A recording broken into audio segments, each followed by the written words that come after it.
Gugusan kepulauan terbesar di bumi ini telah lama menjadi incaran seluruh dunia karena kekayaan dan keindahan alamnya.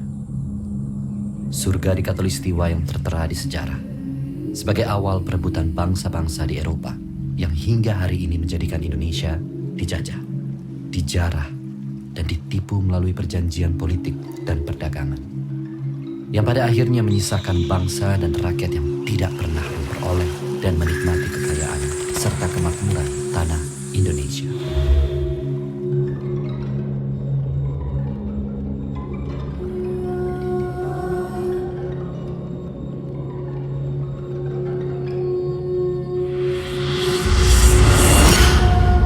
Ketika sebagian besar muka bumi masih diliputi kegelapan, rempah-rempah telah menjadi bagian yang tidak terpisahkan dari darah dan daging manusia.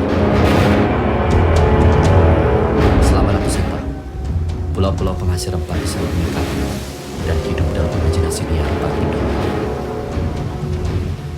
Dalam Nathaniel's Nutmeg disebutkan, pulau-pulau itu telah tercium baunya jauh sebelum tampak.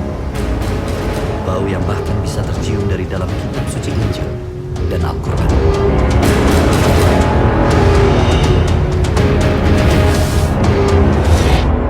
Para pedagang Cina membawa rempah-rempah dan menyembunyikan di balik timbunan sutra.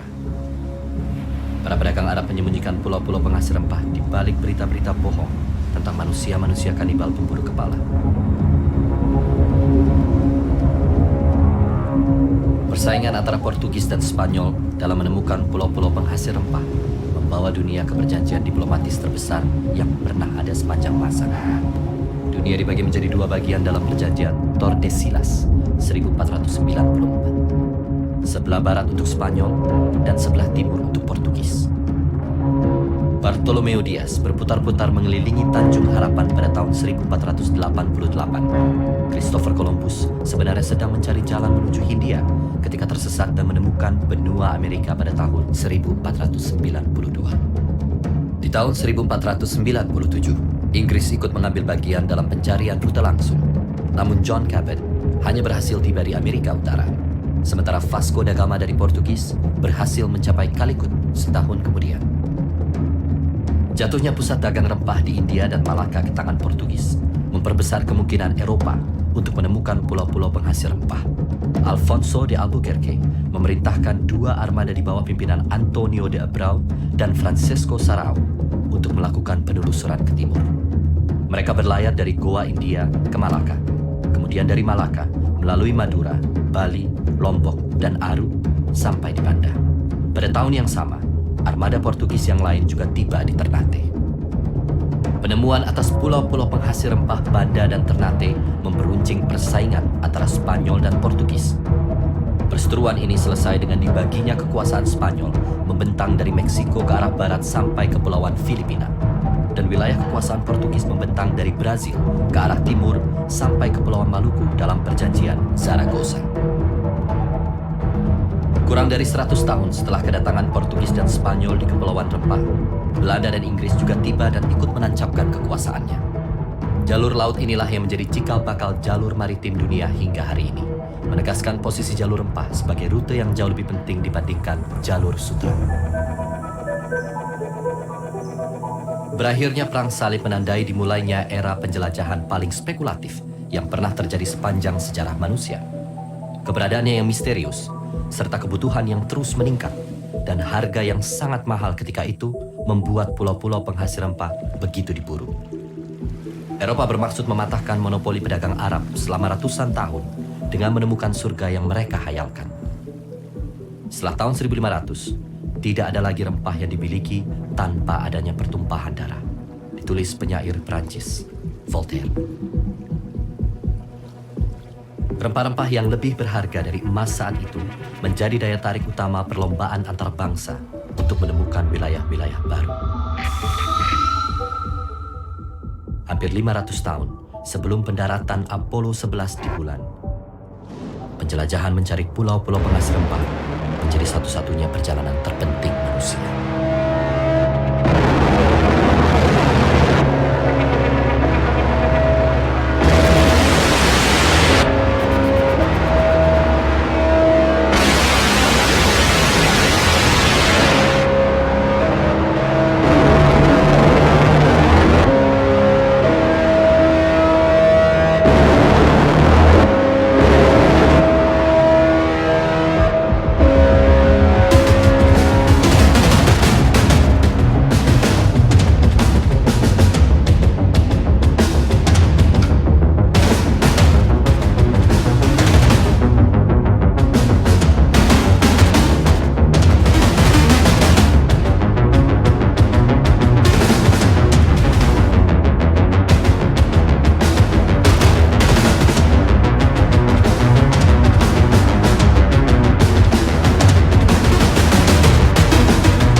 11 pulau yang merupakan Kepulauan Banda terdiri dari Pulau Gunung Api, Pulau Banda Besar, Banda Naira, Hatta atau dulu namanya Rosengain, Pulau Ai, Pulau Run, Pulau Syahrir, sebelumnya namanya adalah Pulau Pisang. 4 pulau terakhir ini tidak berpenghuni, yaitu Nailaka, Manukang, Karaka, dan Pulau Batu Kapal.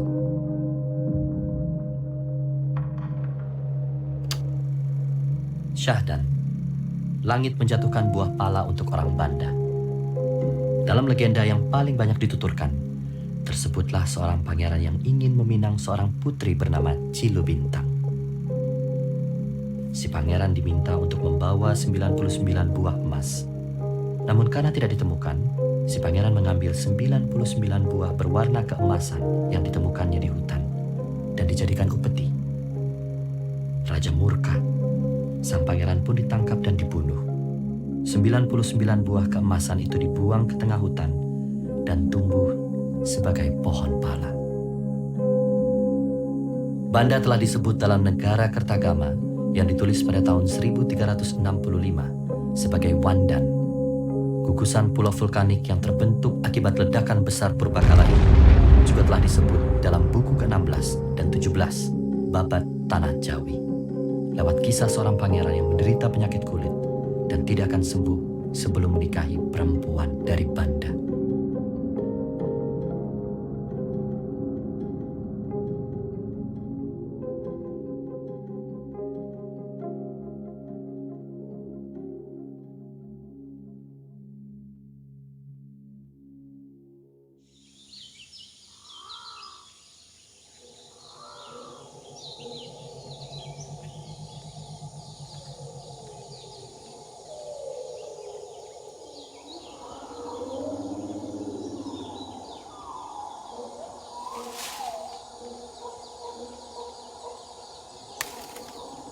Banda menjadi pusat perdagangan rempah-rempah, khususnya pala dan cengkeh ketika itu. Orang Banda tidak saja menjual pala dan fulinya, tapi juga mereka pelaut-pelaut unggul, sehingga mereka membeli cengkeh dari Ternate dan menjual di Banda juga gitu. Transaksi perdagangan yang begitu luar biasa menyebabkan terjadi apa yang disebut dengan konflik di antara mereka. Pengaruh Ternate, pengaruh Tidore masuk, lalu muncullah apa yang disebut dengan kelompok 5 dan kelompok 9. Kelompok 5 yang dikenal dengan istilah Ur 5, sedangkan kelompok 9 dikenal dengan istilah Ursiwa. Ini memang pembagian masyarakat secara sosiologis yang ada di Maluku pada umumnya. Nah, yang menarik di Banda ada satu kelompok penyeimbang yang fungsinya mencegah konflik dan mengkoordinir kelompok 5 dan 9 yang disebut dengan kelompok Urtatang. Setiap persoalan yang berhubungan dengan perdagangan itu diselesaikan di Dewan Urtatang. Dewan Urtatang ini yang menentukan harga pala sama untuk setiap pulau. Dengan demikian perdagangan pala itu sangat stabil karena harganya ditentukan secara bersama begitu.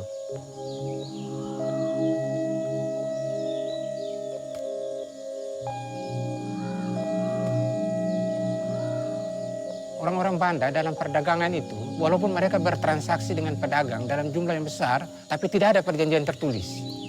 Yang ada adalah sumpah di antara mereka.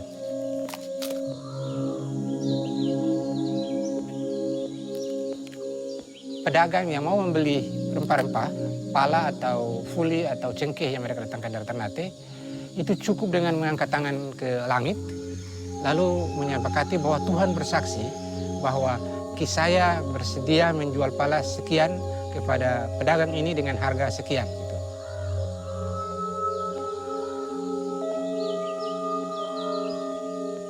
Seperti halnya cengkeh yang berada di utara, pala dan fuli dibawa mengelilingi dunia ribuan mil jauhnya. Armada kapal berbagai jenis dan ukuran hilir mudik, menandakan bahwa rempah-rempah merupakan komoditi yang sangat berharga. Pala di Banda ini jenisnya Myristica vagrans ya. Pala yang paling tajam aroma rasanya juga. Tapi kalau dari bentuk buah pala itu ada beberapa jenis ya. ada pala jantan, toh ada pala betina. Pala jantan itu juga hasil buahnya itu ya kadang-kadang bisa lebih banyak daripada pala betina. Cuma belum tentu dalam satu kali musim itu dia buah.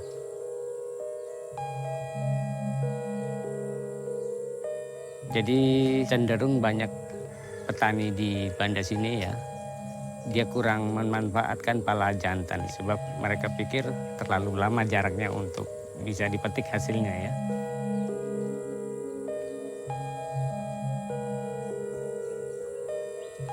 Untuk menghindari secara langsung sengatan matahari yang begitu tajam, pohon-pohon pala di Banda ini perlu pelindung ya, karena pala itu rentan dengan matahari langsung ya. Jadi seharusnya petani-petani pala itu juga harus menyiapkan pohon-pohon pelindung macam kenari, pohon yang lebih besar daripada pohon pala.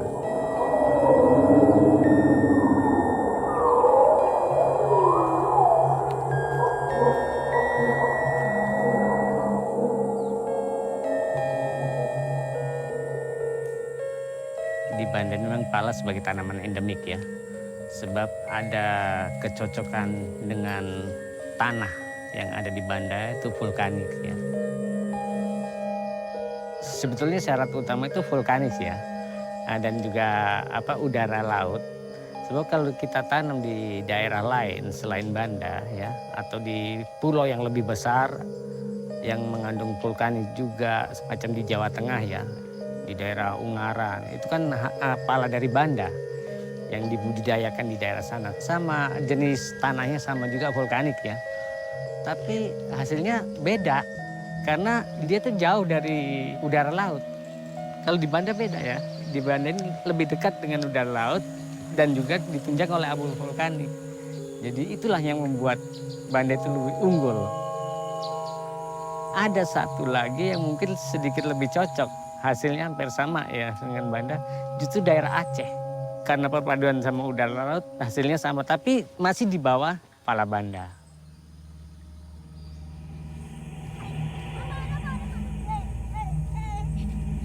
Mengapa pala begitu penting dan berharga?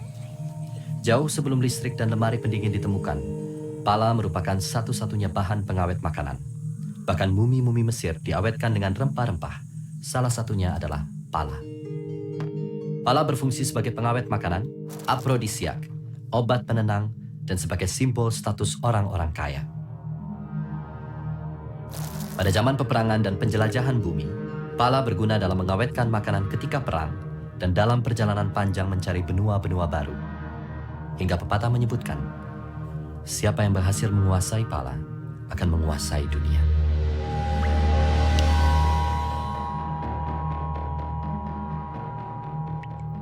Tidak ada dari hasil pala ini yang terbuang ya.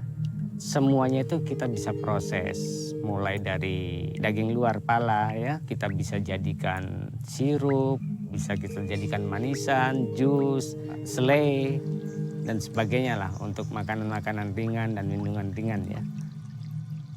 Sedangkan bijinya sekarang ini banyak diproses untuk minyak atsiri. Fungsi daripada minyak atsiri itu untuk bahan baku kosmetik. Bahwa pala itu bagus untuk kulit ya sebagai pelembab itu. Dan juga rumah sakit memerlukan untuk obat-obatan. Karena di dalamnya ada kandungan meristisin ya. Itu bagus untuk obat penenang. Di sisi lain huli. Huli yang menempel pada biji pala itu. Nah, itu memang untuk menyedap masakan. Selain itu juga dibutuhkan oleh perusahaan-perusahaan besar untuk aroma dari merek-merek minuman terkenal ya. Itu bisa menggunakan huli. Jadi banyak fungsinya, nggak ada yang terbuang. Bahkan sampai daunnya pun kita bisa proses menjadi minyak. Satu keunggulan ya dibanding dengan pohon-pohon lain tuh beda. Pala mulai dari daun sampai buah sampai biji semuanya bisa menghasilkan uang kalau kita proses.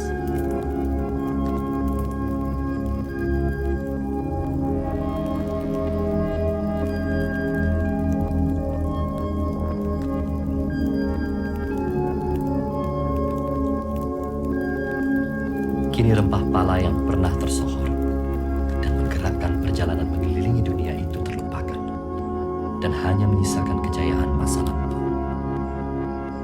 Kejayaan yang diikuti sebuah kisah kejatuhan besar dan lahirnya sejarah perampasan. Sebuah kisah tersembunyi tentang kekuasaan dan keserakahan.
Tahun 1500-an, orang berebutan daerah Maluku ini gara-gara cengkeh dan pala. Rempah-rempah menjadi komoditas yang sangat penting. Maluku pada saat itu termasuk Banda dalam hal ini menjadi penting posisinya karena Banda dengan produsen palanya, Ternate, Tidore, Jailuo itu dengan cengkehnya, pasar dunia betul-betul ada di sini.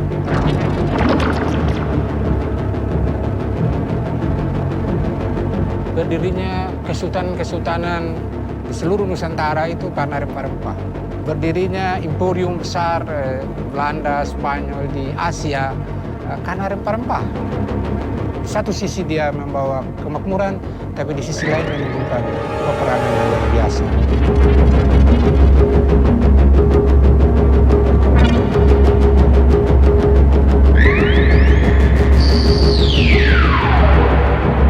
Ditemukannya Kepulauan Banda oleh Portugis menjadi babak baru perdagangan rempah. Para pedagang Eropa dengan cepat berhasil mematahkan hegemoni para pedagang Arab yang selama ratusan tahun meraup keuntungan berkali-kali lipat. Keuntungan yang besar dari perdagangan rempah menjadikan daerah-daerah penghasil ramai dikunjungi para pedagang dari berbagai bangsa. Pala menjadi salah satu komoditi yang paling banyak dicari.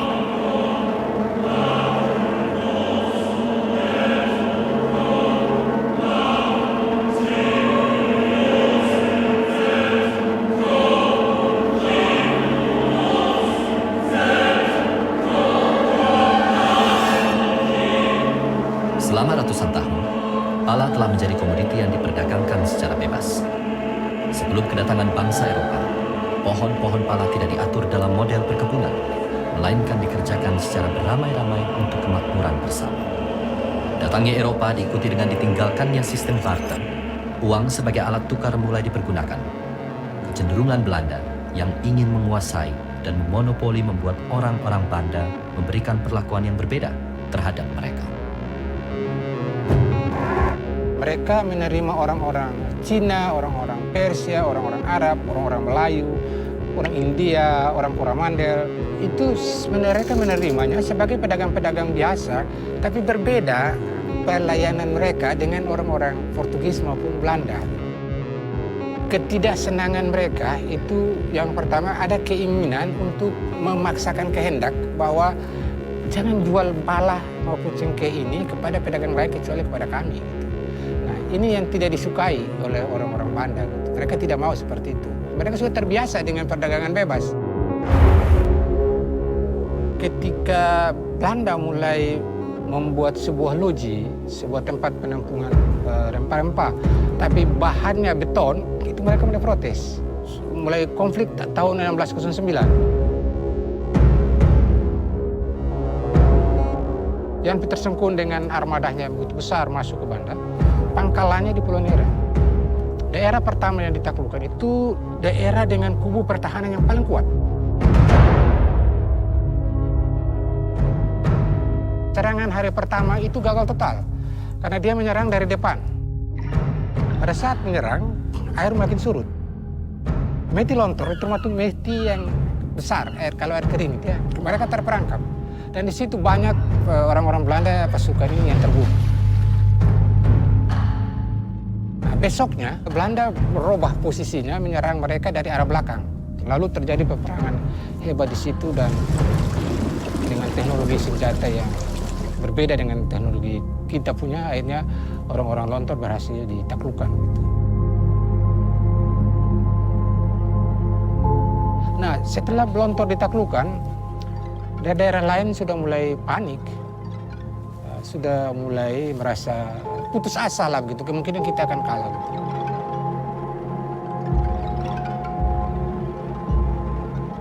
Orang-orang Arab, orang Cina, orang Melayu, mereka bersatu dengan orang-orang Banda menghadapi bangsa Belanda. Gitu. Lalu mereka sepakat dengan bangsa Belanda, bertemu membicarakan tentang masalah yang terjadi.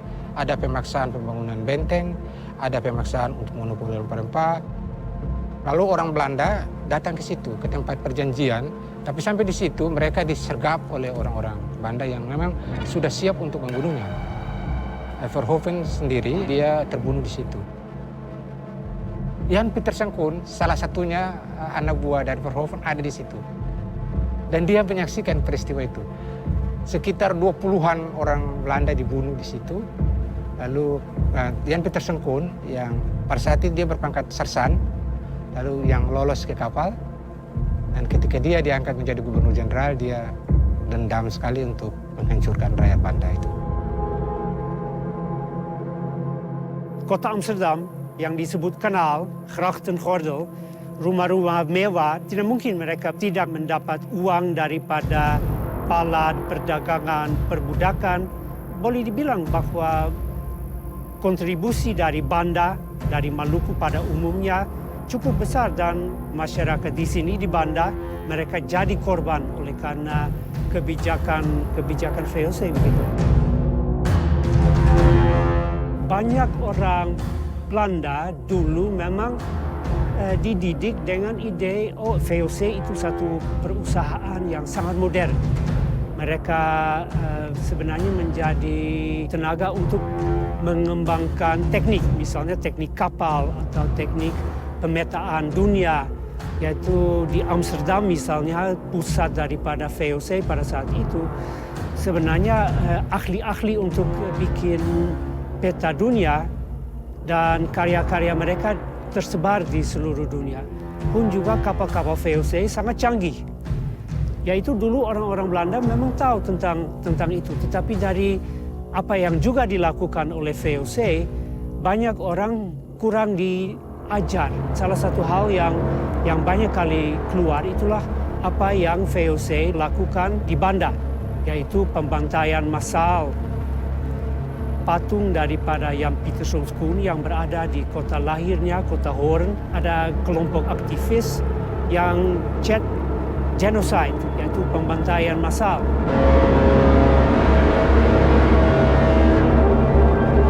Ada 40 orang tokoh masyarakat ditangkap dan dibawa ke benteng. Lalu seluruh orang Banda yang masih tersisa dipaksa datang ke benteng Nassau untuk menyaksikan hukuman itu. 5 orang itu dihukum belah 4. Jadi ada 4 ekor kuda, yang satu diikat dengan tangan sebelah kanan, yang satu kuda lagi diikat dengan tali di sebelah kiri, terus kaki sebelah kanan, yang satu kaki sebelah. Lalu kuda 4 ekor lari ke arah yang berbeda. Lalu tubuh mereka itu diikat dengan tali, lalu diikat dengan tali di sebelah kiri, di sebelah kanan, yang satu kaki sebelah kanan, yang satu kaki sebelah. Lalu kuda 4 ekor lari ke arah yang berbeda. Lalu tubuh mereka itu diikat dengan tali, lalu diikat dengan tali di sebelah kiri, di sebelah kanan, yang satu kaki sebelah. Lalu tubuh mereka itu terobek begitu ya. Disaksikan betul oleh orang-orang Batak. Sedangkan sisanya itu dipotong oleh serdadu sewaan Jepang yang dinamakan shogun. Ini serdadu sewaan Jepang untuk memancung kepala tokoh-tokoh masyarakat itu. Dan terbanyak adalah orang kaya dari mereka itu. Dan sejak itu sudah tidak ada lagi pemberontakan. Bahkan sejarawan Belanda sendiri menulis bahwa Jan Pieterszoon Koen menulis sejarah dirinya dengan darah orang-orang Banda.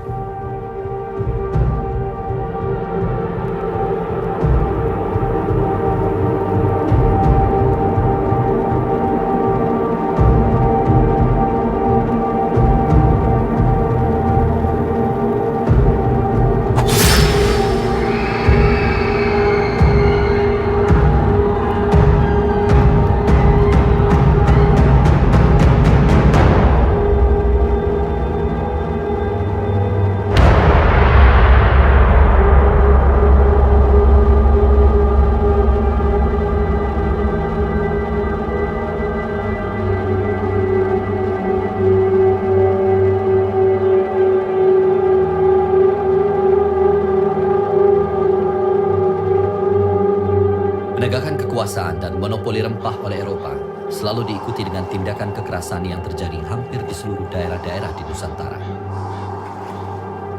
Kabar terbunuhnya Verhoeven menyebar ke sepanjang jalur dagang, menjadi amarah sekaligus tanda bahaya untuk armada Belanda di kota-kota maupun di benteng-benteng. Peristiwa ini dapat dipandang sebagai cara orang-orang Banda melindungi diri dari sikap Belanda yang ingin memonopoli.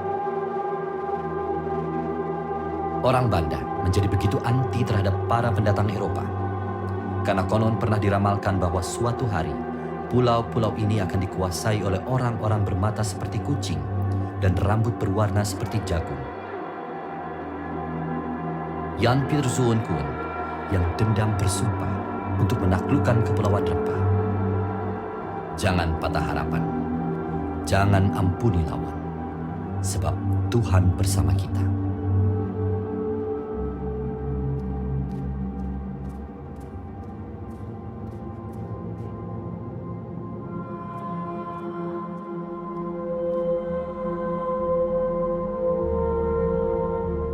Peristiwa pembantaian yang dilakukan Jan Pieterszoon Koen pada 1621 adalah peristiwa genosida pertama yang terjadi di Nusantara, menjadi awal lahirnya kolonialisasi dan perbudakan.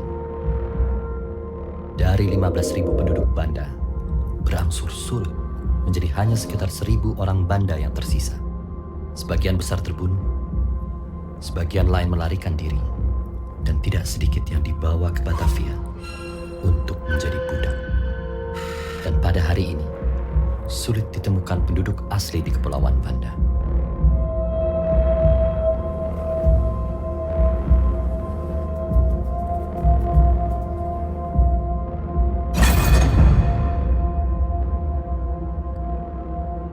Quand reviendra-t-il le temps qui formera mon bonheur? Quand frappera la cloche qui façonne l'heure? Le moment que je referai le bord de ma patrie, le sein de ma famille, que j'aime et que je bénis. Charles Rampley.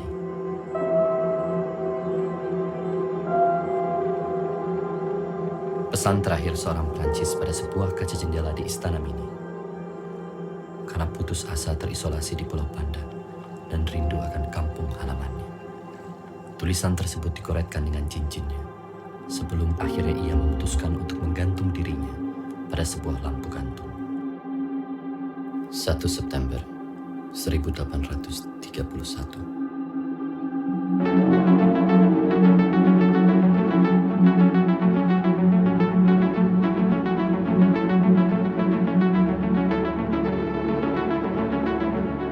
Belanda mengendalikan kekuasaan dari benteng-benteng yang berada pada hampir seluruh wilayah strategis.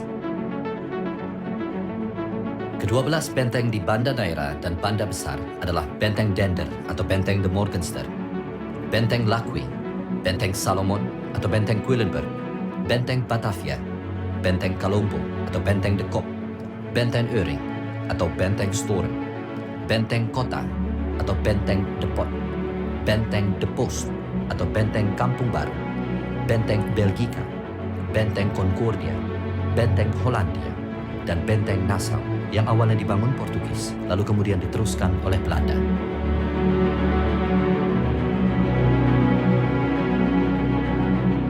Adanya 12 benteng di Banda berarti bahwa pada saat itu abad ke-17 sampai ke-18 Banda dianggap sangat penting. Sebenarnya kepulauan yang kecil. Kalau kami lihat juga besarnya, misalnya Belgica yang besar, Nassau yang juga cukup besar. Berarti bahwa Banda pada saat itu sangat penting, apalagi ada persaingan antara Belanda dan Inggris. Posisi Banda dalam sejarah dunia, sejarah perdagangan dunia pada saat itu besar sekali. Benteng Nassau namanya diambil daripada bagian daripada mata rumah Oranje, yaitu yang kemudian jadi mata rumah Ratu dan Raja Belanda. Itu sebenarnya lengkapnya Oranje Nassau.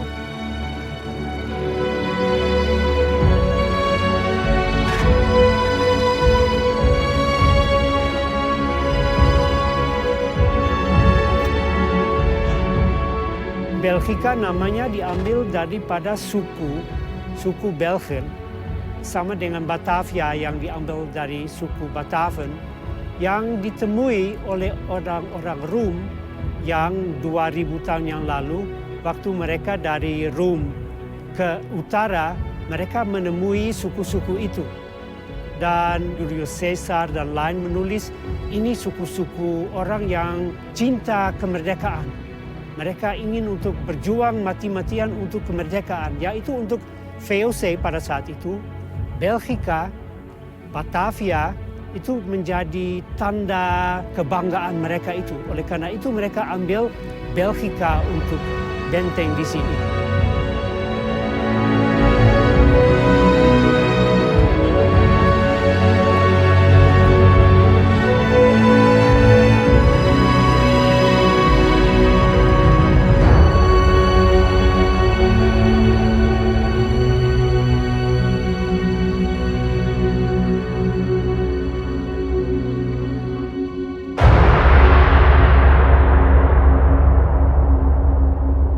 Melihat gejala perbudakan di Indonesia dengan sendirinya yang muncul itu Banda. Oleh karena Banda sesudah masyarakat asli dibunuh atau lari atau dijual sebagai budak tahun 1621, memang produksi daripada pala dilakukan dengan mempergunakan tenaga kerja ribuan orang budak yang dibawa dari kepulauan Indonesia dan juga dari luar.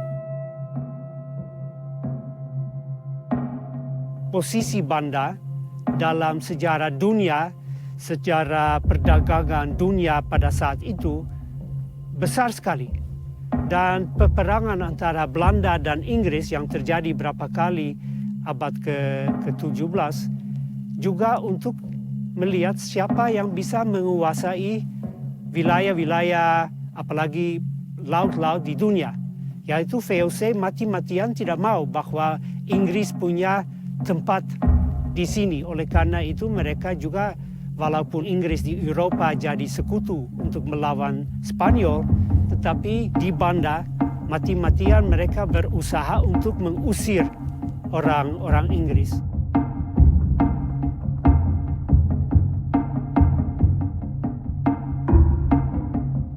Jadi Nassau diambil dari mata rumah Oranje, Belgica sebagai tanda kebanggaan, dan juga ada yang lain, Hollandia dengan sendirinya ambil dari Holland.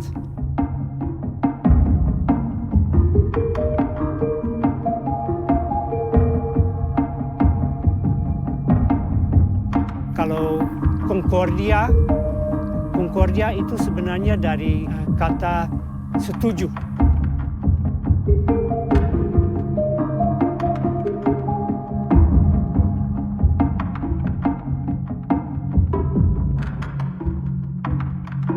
Setelah menguasai hampir seluruh wilayah Kepulauan Banda, Belanda melakukan pembagian tanah ke dalam sistem perkebunan yang disebut perk.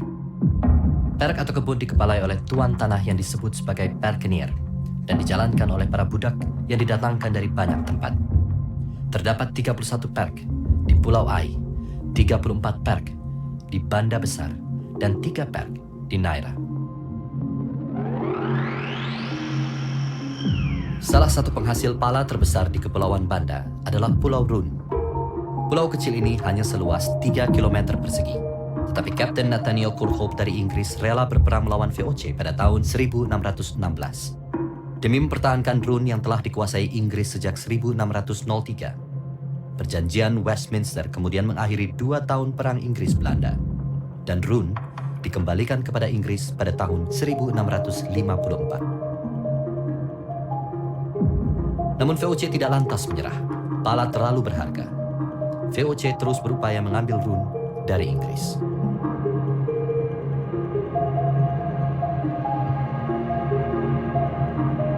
Perseteruan Belanda dan Inggris di Banda berakhir setelah ditandatanganinya Perjanjian Breda pada 31 Juli 1667. Yang salah satunya berisi penyerahan Pulau Run dari Inggris kepada Belanda. Sebagai gantinya, Inggris mendapatkan Pulau Manhattan seluas 59 km persegi yang waktu itu dinilai sebagai ganti rugi yang cukup atas Pulau Run.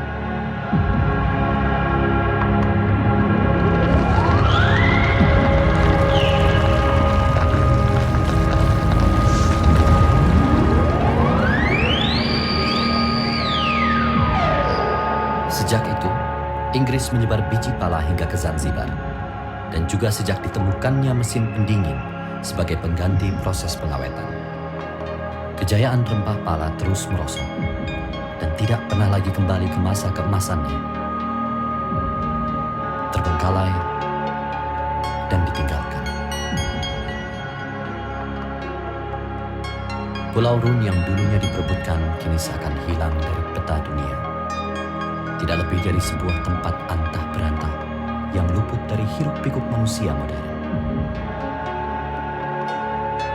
Hari ini, Pulau Run menjelaskan bahwa Banda dan Pala yang di masa lalu menjadi sebab terjadinya ekspedisi-ekspedisi besar mengelilingi dunia telah hilang dan dilupakan.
Belanda menjadikan Kepulauan Banda ini sebagai daerah tempat buangan.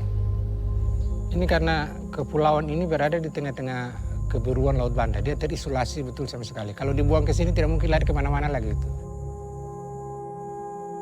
Baru pulaunya kecil-kecil, mudah dikontrol. Sebenarnya orang buangan yang ke Banda ini banyak sekali. Kita bisa baca daftar nama-namanya di Monumen Parigranti. Di samping Iwa Kusuma Sumantri, Cipto Mangunkusumo, Sultan Syahrir maupun Muhammad Hatta. Tapi banyak kiai-kiai yang dari Banten, yang dari Kalimantan, ada yang dari Palembang. Semua tercatat gitu. Bahkan masih banyak lagi yang belum kita temukan gitu ya. Cipto Mangunkusumo adalah pejuang pergerakan kemerdekaan Indonesia dan mentor Soekarno. Bersama Douwe Dekker dan Ki Hajar Dewantara, mereka dikenal sebagai 3 serangkai pendiri Indische Partei. organisasi politik yang mengusung ide tentang sebuah pemerintahan yang dilaksanakan oleh penduduk, bukan oleh Belanda. Sikap radikalnya membuat Cipto Mangunkusumo dibuang ke Banda Neira pada tahun 1928 dan menghabiskan 11 tahun di sana. Iwa Kusuma Sumantri dibuang ke Banda pada tahun 1930. Iwa adalah seorang tokoh yang membangun bangsanya dari banyak segi. Indonesische Vereniging adalah organisasi yang diikuti Iwa semasa hidup di Belanda. Atas usulnya pula, organisasi tersebut berganti nama menjadi Perhimpunan Indonesia, dan ia pun menjadi ketua saat itu. Dari Iwalah kata maklumat berganti menjadi proklamasi. Berbeda dengan Hatta, Syahrir sangat periang. Syahrir adalah seorang perintis dan revolusioner kemerdekaan Indonesia. Bersama Hatta, Cipto, dan Iwa, mereka justru berhasil membentuk konsep dasar negara kesatuan. Setelah merdeka, Syahrir menjadi pendiri Partai Sosialis Indonesia dan diangkat menjadi Perdana Menteri Indonesia yang pertama. Yang menonjol sebenarnya mereka berdua ini, Hatta dan Syahrir ini. Syahrir lebih dekat dengan anak-anak muda gitu ya, dan dia lebih, istilah sekarang orang anak-anak gaul gitu ya, orang gaul gitu. Sementara Bung Hatta agak sedikit tenang dan sangat konsentrasi dengan pekerjaannya gitu.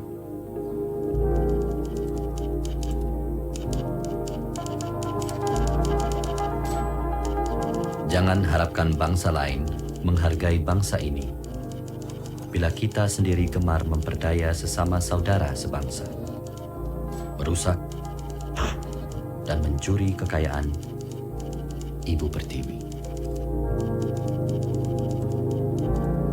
Bung Hatta ini orangnya sangat disiplin gitu. Bahkan kalau beliau sudah pulang dari perkebunan kasting, itu orang sudah tahu sudah jam berapa. Jadi orang Banda mengetahui jam itu dari Bung Hatta. Oh, Bung Hatta sudah lewat. Mereka tahu itu pukul 5 sore.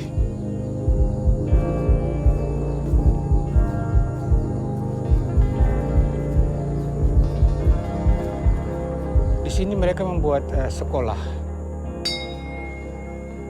Lalu anak-anak Banda itu dididik gitu. Yang diajarkan itu cuma sejarah, baca tulis, dan geografi.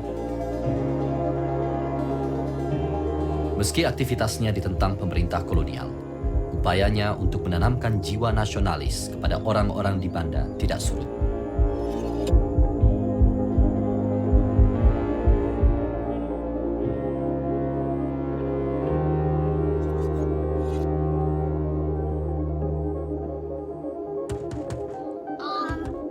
Om kacamata. Om kacamata. Hatta dan Syahrir dibuang ke Banda pada tahun 1936 hingga 1942 dan menjadikan kehidupan masyarakat Banda sebagai studi perumusan entitas baru yang dikenal kemudian sebagai Indonesia.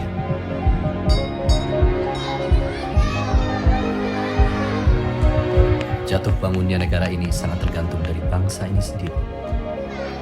Makin pudar persatuan dan kepedulian, Indonesia hanyalah sekedar nama dan gambar seuntayan pulau di peta. Lahirnya masyarakat koloni ini merupakan cikal bakal dari masyarakat Banda hari ini yang terbuka. Susunan masyarakat yang terbentuk dari ragam etnis, agama, ras, dan bangsa memberi pengaruh besar atas terbentuknya masyarakat yang unik. Menurut Hatta, Banda merupakan miniatur Indonesia di mana tersusun dari berbagai latar belakang. Dan menurutnya, Banda adalah bangsa-bangsa yang telah final menjadi sebuah suku bangsa. Gagasan miniatur Indonesia ini diaplikasikan Hatta dengan memberikan nama bagi kampung-kampung yang ada di Banda Neira idiom keindonesiaan.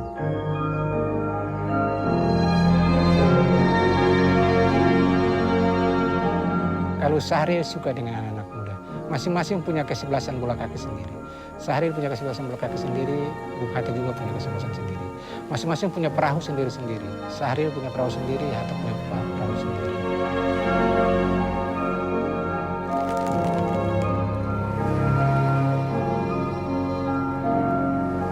kepulauan tempat kolonialisme lahir inilah konsep nasionalisme Indonesia lahir.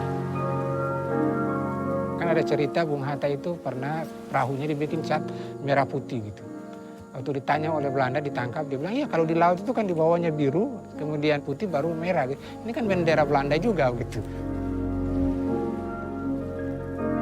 Karya monumental Hatta adalah kemerdekaan Indonesia, ekonomi kerakyatan berbasis koperasi, membangun tentara nasional, anti korupsi, memperjuangkan kebenaran untuk bangsa dan rakyatnya.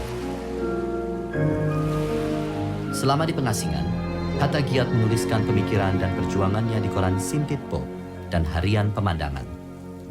Bahkan untuk menyatakan cinta pada Rahmi, ia menulis buku Alam Pikiran Yunani selama di Digul dan Banda sebagai mas kawinnya. Sepanjang 77 tahun hidupnya, Hatta mengoleksi 80.000 buku. Aku rela di penjara, asalkan bersama buku. Karena dengan buku, aku bebas.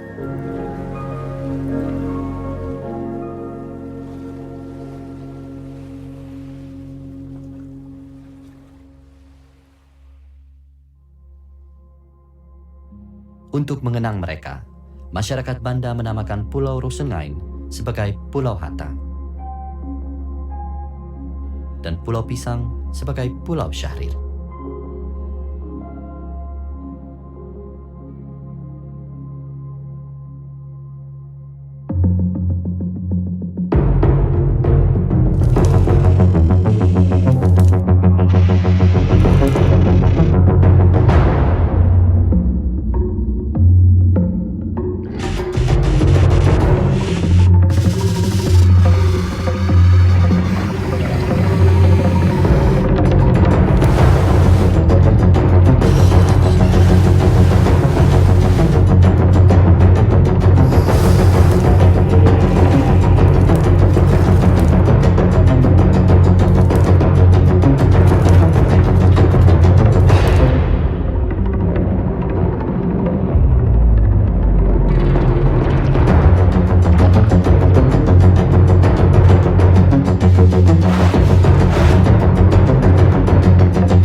Banda ini adalah Indonesia. Segala suku ada di Banda. Tipe masyarakat yang ada di Banda adalah masyarakat yang punya keramahannya cukup tinggi, punya sifat gotorongnya juga cukup tinggi. Jadi hidup kita ini saling menghargai, saling toleransi.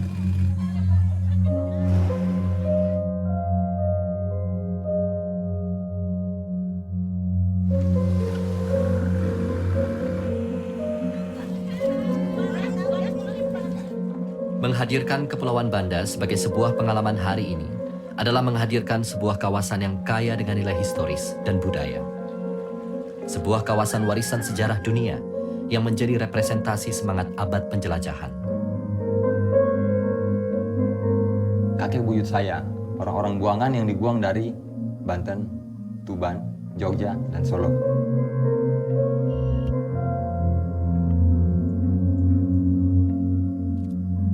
Kalau buyut saya yang berasal dari China itu dia datang ke Banda kurang lebih pada tahun 1910. Tujuannya ke Banda yaitu untuk berdagang. Ketika kita berbicara orang-orang Banda pada hari ini, konteks kesukuan yang ada di Banda Nera itu akan menjadi hilang. Sebab kita semua yang ada di Banda Nera pada hari ini berasal dari berbagai tempat yang ada di Indonesia yang dibuang oleh penjajah Belanda ke Banda Neira sebagai budak atau tawanan perang untuk mengelola perkebunan pala yang dibangun Belanda pada waktu itu.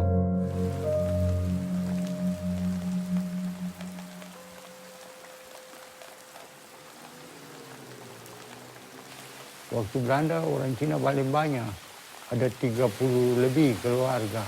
Sekarang sudah sisa 7 atau 8 keluarga saja. Sisa orang tua-tua saja.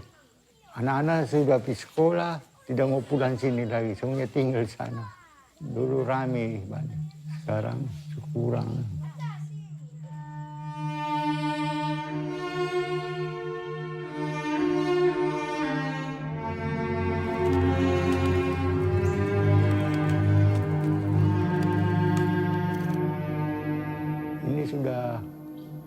Sudah 200 tahun lebih ini.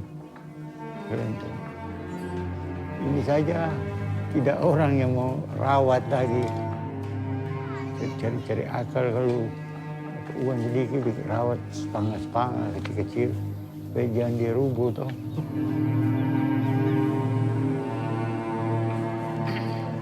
Jadi masyarakat Banda sebelum era kolonial itu, sebelum datangnya Portugis maupun Belanda, mereka sudah sangat pluralis sekali. Karena di sini sudah bermukim orang-orang Persia, orang-orang Arab, orang-orang Cina. Orang Cina itu lebih dulu sampai ke sini, 2000 sampai 3000 tahun sebelum Masehi itu orang-orang Cina sudah sampai di Banda. Mereka menyebut dalam Wentan. Wentan itu artinya Banda gitu ya. Pengaruh mereka sangat kuat sekali. Sampai sekarang itu adat maupun agama kita di Banda ini dipengaruhi oleh budaya Cina. Misalnya di bendera Cina itu hampir di setiap masjid tua ada bendera yang asalnya dari Cina. Jadi diperbaiki, dibuat bendera tapi bentuknya seperti ekor ikan yang kena pengaruh Cina gitu ya. Lalu ada tulisan Cina yang mereka sendiri tidak paham gitu. Di mihrab-mihrab masjid juga ada relief-relief yang menggambarkan bahwa mereka pengaruh Cina seperti ada naga gitu.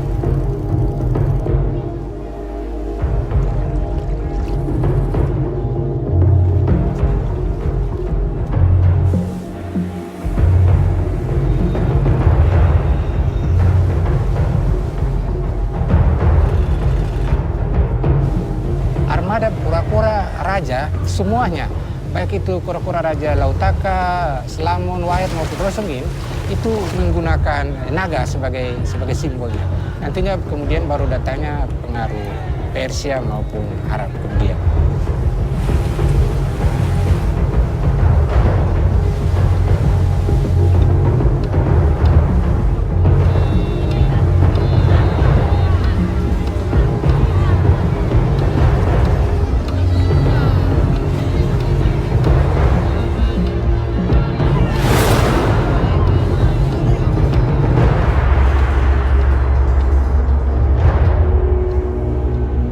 Setelah Banda ini benar-benar kosong dan tidak ada lagi penghuni, kemudian VOC atau Belanda itu mendatangkan orang-orang dari Jawa, Sumatera, Kalimantan, Sulawesi, dan berbagai tempat yang ada di Indonesia. Hal inilah yang kemudian menjadikan Banda sebagai satu-satunya tempat di timur Indonesia yang mempunyai multikultur dan multi etnis.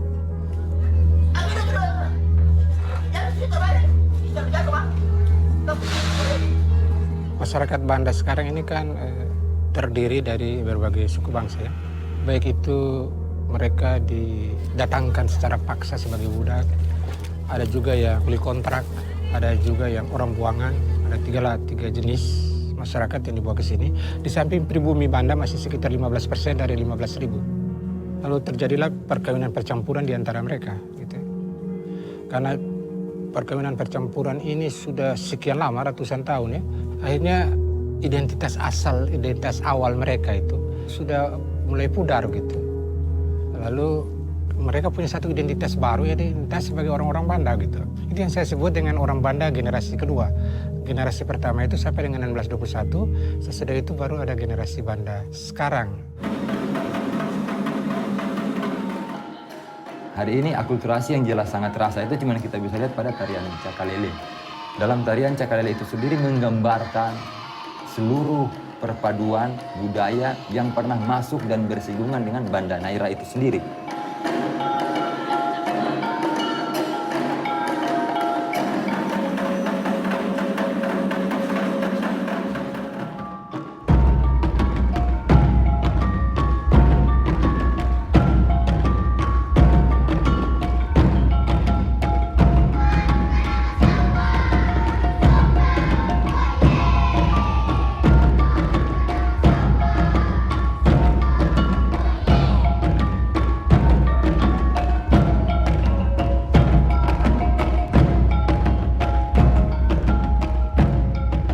Itu sendiri merupakan topi perang yang dipakai oleh pasukan Portugis. Karena kalah perang dan sudah menyerah pada raja, akhirnya topi itu dipakai dan disandingkan di kepala daripada pasukan-pasukan Cakalele itu sendiri. Kemudian kita turun lagi pada pakaian Cakalele. Kenapa pakaiannya lebih cenderung dominan kepada warna merah? Bangsa Cina percaya bahwa warna merah itu adalah warna keberuntungan. Ya kuning itu merupakan warna yang berasal dari India. Karena pada waktu itu Banda juga pernah bersentuhan dengan kerajaan Majapahit. Di tahun kurang lebih dia sampai akhirnya putri dari Banda itu menikah dengan raja terakhir dari kerajaan Majapahit.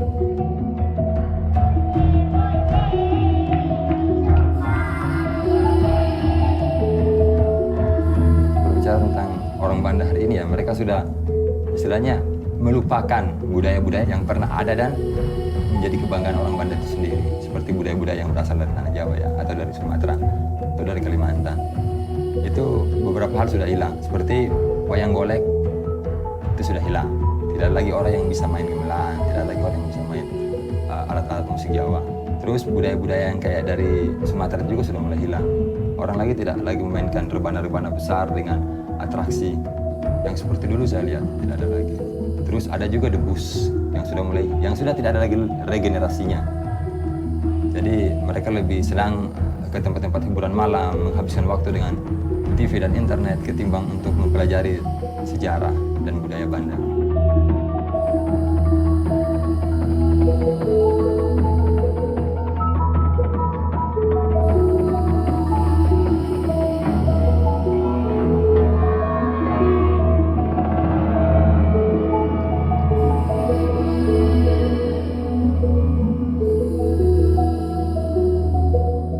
Bagi masyarakat Banda hari ini, kemegahan situs peninggalan, monumen, serta cerita sejarah yang megah hanyalah tersisa sebagai rangkaian bayangan masa lampau.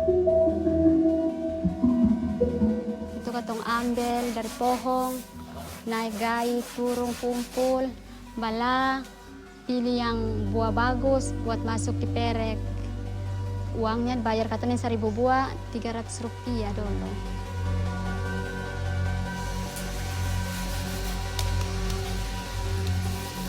Sekarang bikin suami itu jual buat anak-anakku untuk sekolah. Suami itu terbuat dari singkong, beli 1 karung lah, kupas paruh bikin suami jual. Sore-sore gini yang masih kecil 2 itu, kalau saya kukus 5 buah, 6 buah, domba jalang meronda, suami gitu.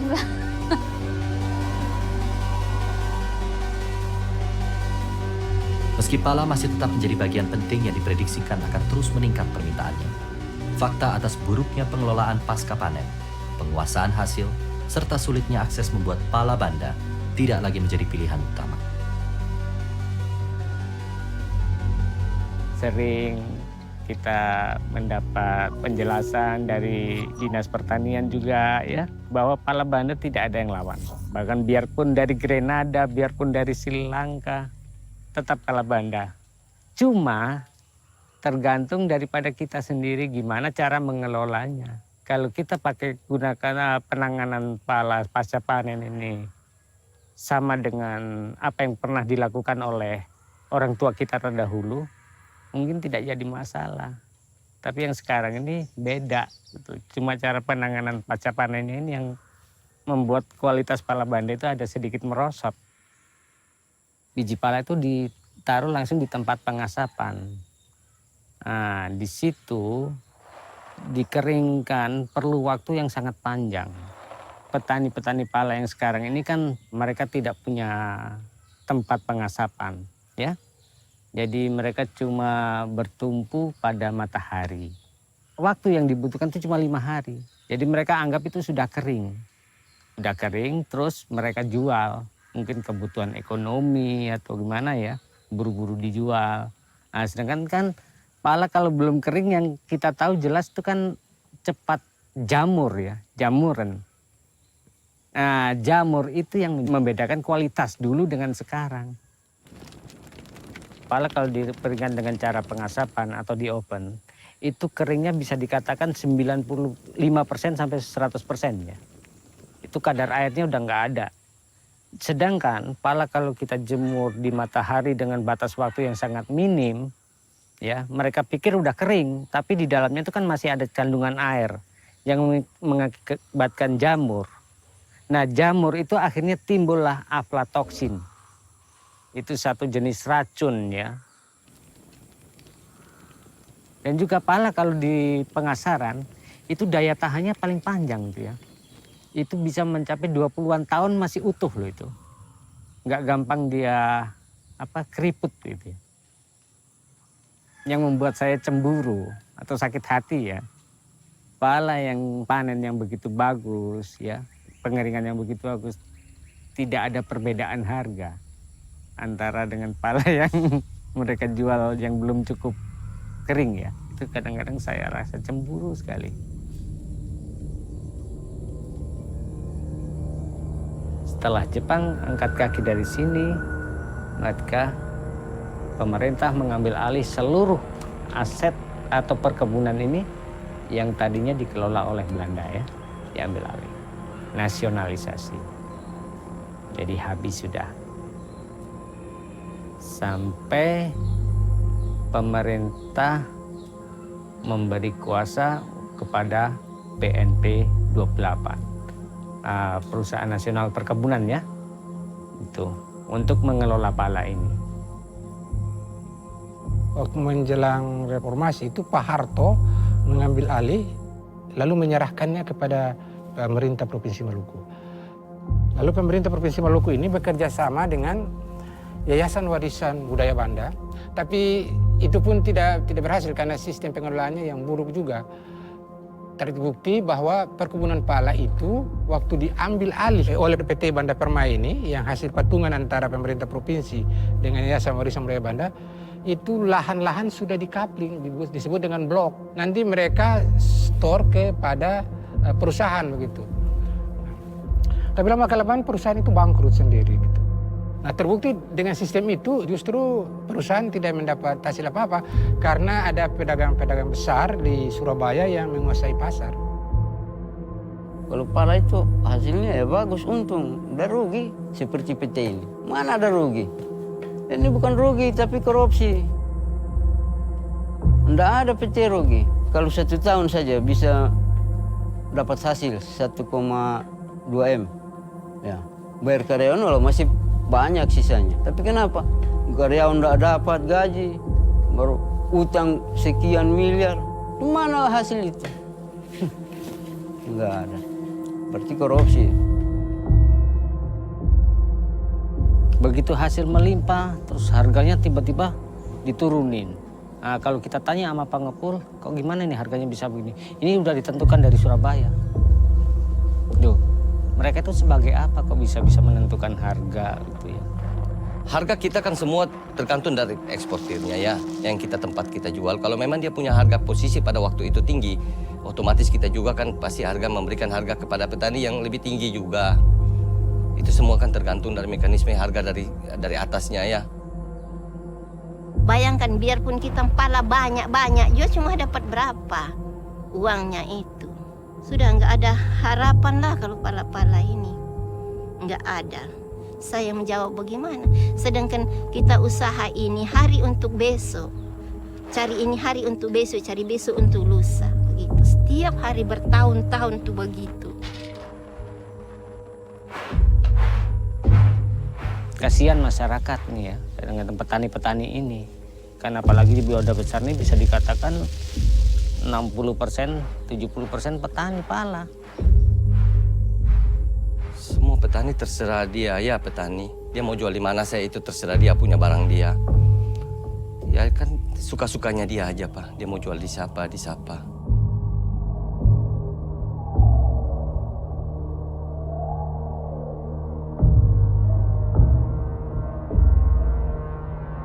Meski memiliki ciri yang majemuk, kehidupan masyarakat di Banda tidak sepenuhnya lepas dari teror intoleransi dan konflik horizontal.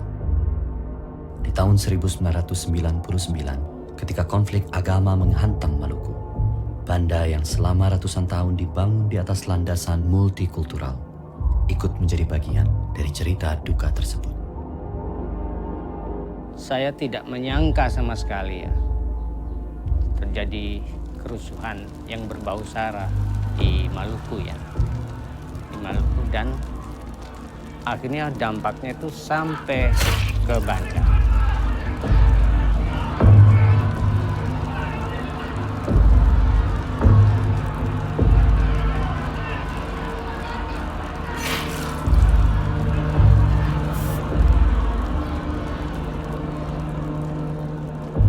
pada suatu saat itu kebetulan ada terjadi pesta, mungkin ada dibarengi sama minuman-minuman beralkohol, sehingga terjadi perkelahian di Pulau Hatta dan ada korban jiwa. Dan itu kemudian diisukan bahwa ada seseorang dibunuh karena faktor SARA. Nah, itu sudah terjadi besar-besaran di Banda ini. Sampai pada akhirnya terjadi pembakaran-pembakaran di Kota Nera. Dan saya juga ada asik sama duduk sama anak-anak saya perempuan. Anak-anak perempuan saya lagi nonton kobaran api di Kota Nera. Saya nggak menyangka bahwa kejadian itu akan berlanjut di sini. Dilemparin batu kanan kiri, muka belakang. Akhirnya sudah saya amankan keluarga saya. Saya taruh di rumah kosong yang saya anggap aman. Terus saya bilang sama mereka, tutup aja dari dalam. Pokoknya di sini aman, nggak ada apa-apa. Saya kembali ke rumah untuk ambil dokumen-dokumen yang masih tertinggal ya. Tiba-tiba mereka sudah mulai dekat, mengepung. Jadi pintu-pintu udah mulai didobrak, dibanting sana sini. Jadi saya udah panik tuh. Jadi saya keluar lari, melompat dari jendela. Itu juga masih sempat mau dibacok, tapi karena kondisinya gelap, kejadiannya udah malam ya. Jadi saya masih bisa menyelamatkan diri. Dan kebetulan ada rumah kosong lagi, bukan kosong ya, kebetulan penghuninya itu ada di luar. Tanpa sepengetahuan mereka, saya langsung sembunyi di bawah kolong tempat tidur. Saya nggak bisa masuk semua satu badan ini nggak bisa, karena ada benda-benda ini ya, pecah belah ya, macam kaca, bekas-bekas bangunan. Firasat saya itu udah nggak enak tuh ya, nggak enak. Terjadi sweeping, mereka berteriak lantang di jalan-jalan, orang banyak pokoknya. Cari Pongki, bunuh Pongki, dia bukan orang Indonesia, dia orang Belanda. Bunuh dia, cungkil matanya, cincang dia jadi bakasang.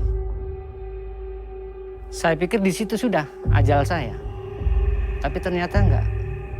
Ya, mereka nggak lihat kaki saya ada di luar, mencari saya di tempat sebelah sambil teriak-teriak.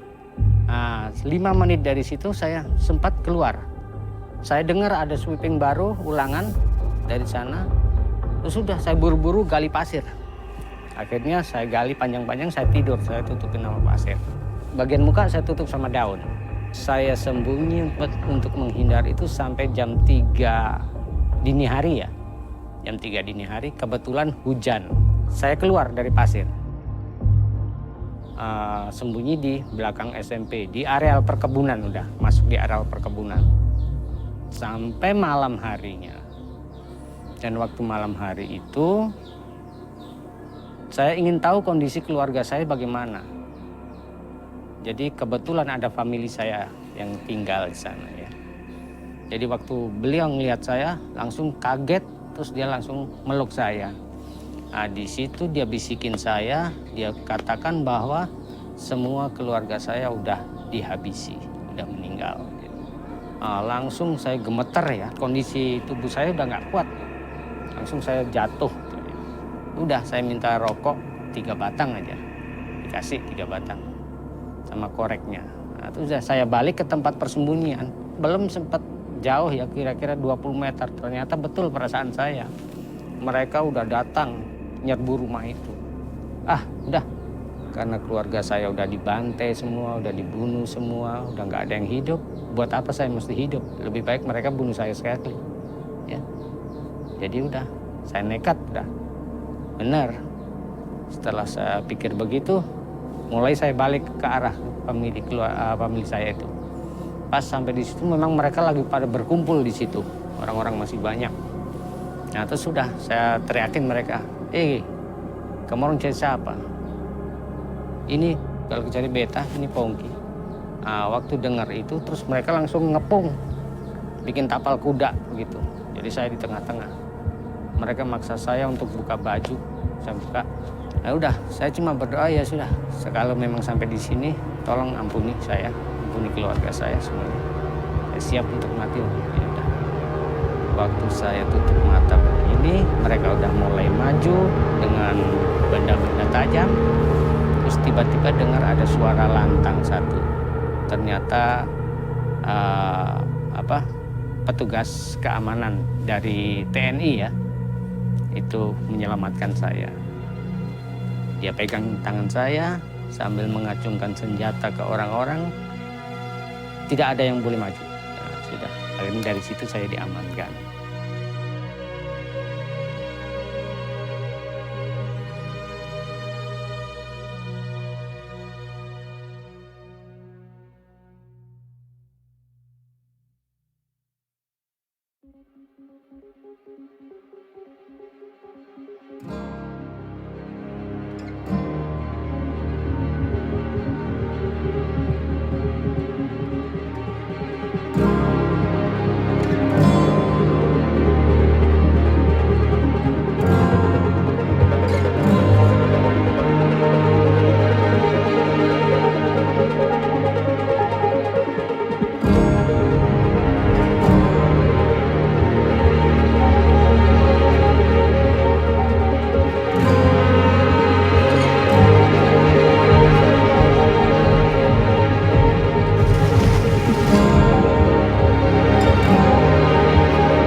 Menelusuri jalan gelap Banda dan Pala hari ini adalah upaya mengambil kembali kejayaan masa lampau. Mempelajari bagaimana kejatuhan terjadi untuk sebuah kemungkinan yang lebih baik di esok hari. Nama saya Syafira Boften. Sekarang saya kerja di Babalagun Hotel. Sebelumnya saya ke Ambon, kuliah dan balik lagi ke sini 2014. Saya mau buat sesuatu gitu buat Banda.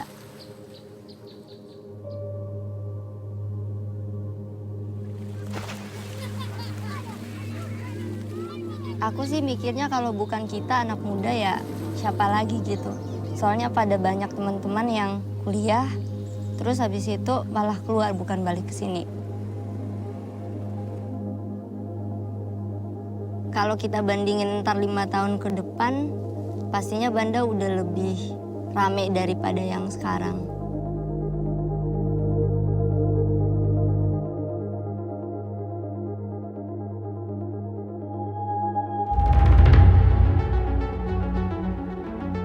Harapan saya sendiri ke depannya agar generasi muda itu lebih mempelajari sejarah. Karena sejarah itu mengajarkan kita siapa kita di masa lalu, bagaimana kita di hari ini, dan apa yang akan terjadi untuk kita di masa depan.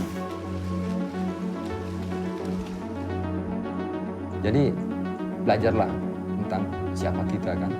Kita akan belajar dan terus belajar. Dan harapan saya yang terakhir, saya minta cuman budaya-budaya Banda itu kalau bisa diangkat lagi kembali, dihidupkan lagi kembali. Ya. Karena budaya Banda itu menunjukkan identitas Banda di masa yang lalu, di masa yang sekarang, dan di masa yang akan datang.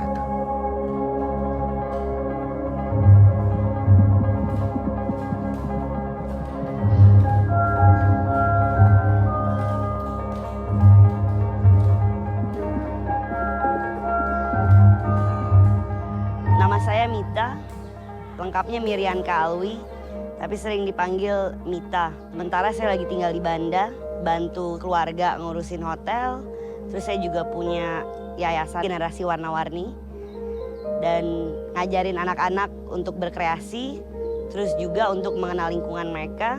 Semoga lebih menyadari bahwa kita benar-benar butuh pohon, kita benar-benar butuh laut.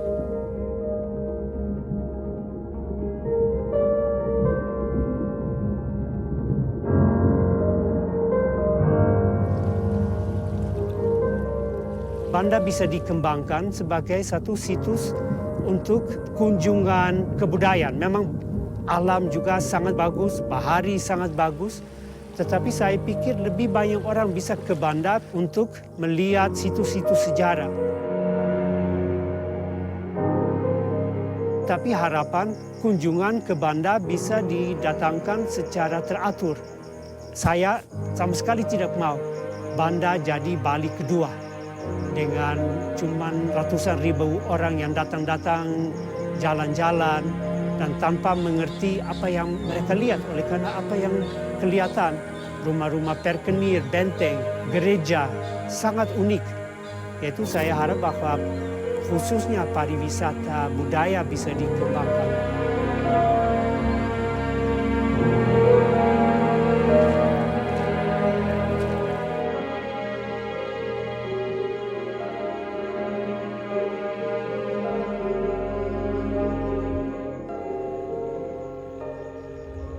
Ternyata kita ini punya kebesaran sejarah, punya budaya yang bagus, punya masyarakat yang familiar, yang terbuka, dan oleh karena itu mereka punya pengharapan-pengharapan terhadap Banda ke depan.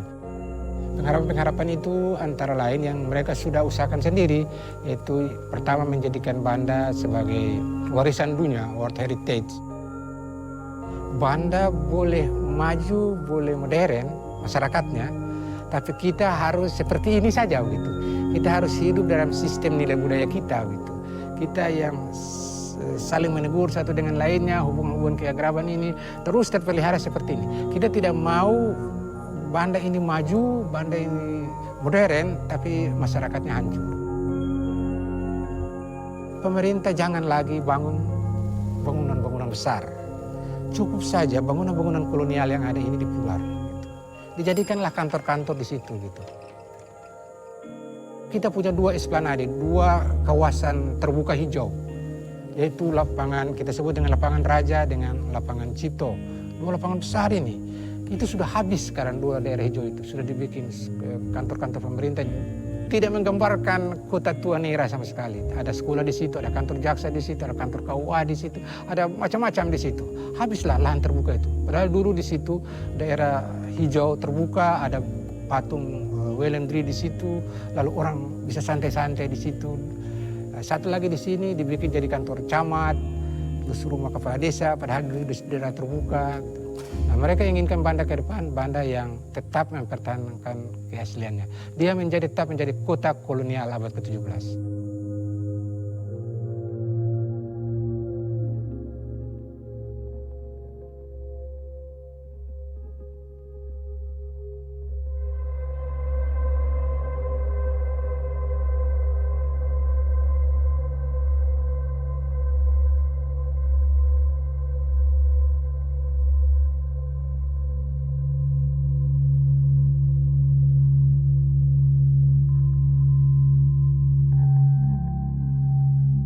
Cerita buat Din Tamaela.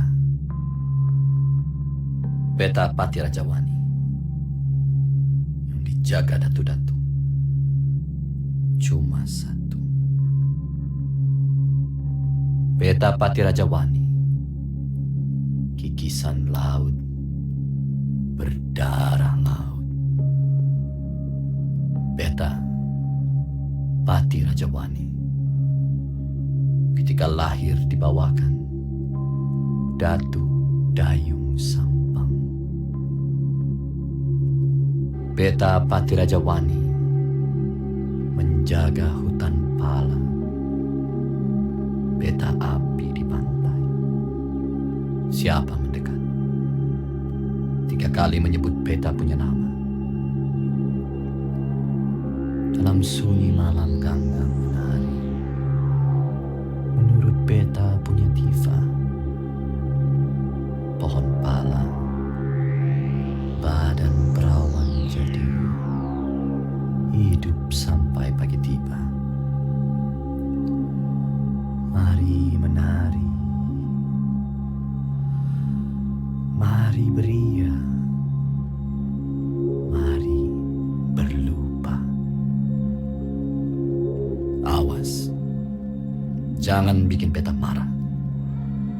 Peta bikin pala mati. Gadis kaku, peta kirim datu-datu. Peta ada di malam, ada di siang. Irama ganggang dan api membakar pulau. Peta Pati Rajawani yang dijaga datu-datu cuma satu.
Melupakan masa lalu adalah sama dengan mematikan masa depan bangsa ini.